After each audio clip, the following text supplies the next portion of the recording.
Hello student, welcome to let's prep. आज की इस वीडियो में हम स्वपरागण व परपरागण में अंतर देखेंगे। तो ये प्रश्न एनसीईआरटी बायोलॉजी क्लास 12 का इंपॉर्टेंट क्वेश्चन है, आपसे एग्जाम में पूछा जा सकता है। स्वपरागण व परपरागण का मतलब है self pollination and cross pollination में अंतर। चलिए देख लेते हैं। तो यहाँ प्रश्न अध्याय 2 पुष्पीय पादपों में लैंगिक प्रजनन से लिया गया है और ये इंपॉर्टेंट क्वेश्चन की सीरीज़ में हमारा तीसरा क्वेश्चन है। प्रश्न है हमारा स्वपरागण व परपरागण में अंतर लिखिए। तो यहाँ पर हमारा स्वपरागण आपको यहाँ पर लिख देना है और यहाँ पर आपको परपरागण लिख देना है।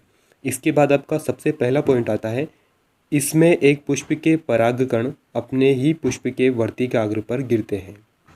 इसका अर्थ ये है कि जो पुष्प के परागकण होते हैं वो अपने ही पुष्प के वर्तिकाग्र पर गिरते हैं और इसमें जो परपरागण होता है उसमें इसमें एक पुष्प के परागकण अपनी ही जाति के किसी अन्य पुष्प के वर्तिकाग्र पर गिरते हैं।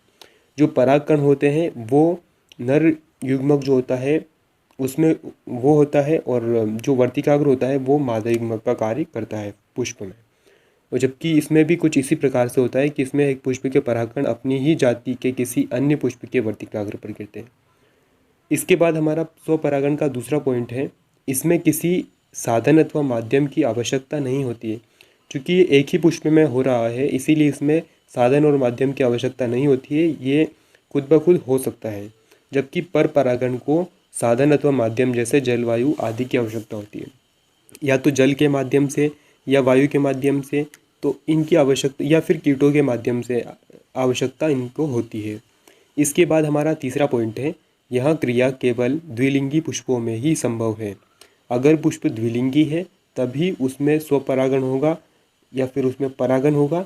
अगर द्विलिंगी नहीं है तो उसमें परागण नहीं होगा। तो ये स्वपरागण की यही है कि उसमें अगर पुष्प द्विलिंगी है तो उसमें ही स्वपरागण संभव है। अगर पुष्प एकलिंगी है या फिर द्विलिंगी है तो उनमें दोनों प्रकार के पुष्पों में हो सकता है। तो ये परपरागण जो होता है वो एकलिंगी व द्विलिंगी दोनों प्रकार के पुष्पों में होता है।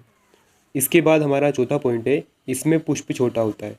आपने देखा होगा जो स्वपरागण करने वाले जो पौधे होते हैं, पुष्प होते हैं, उनमें पुष्प छोटा होता है और पुष्प के लिए सुगंध अथवा मकरंद की सुगंध अथवा मकरंद की आवश्यकता नहीं होती है। मतलब वो जो पुष्प होते हैं वो इतने रंगीन, सुगंधित और मकरंद वाले नहीं होते हैं।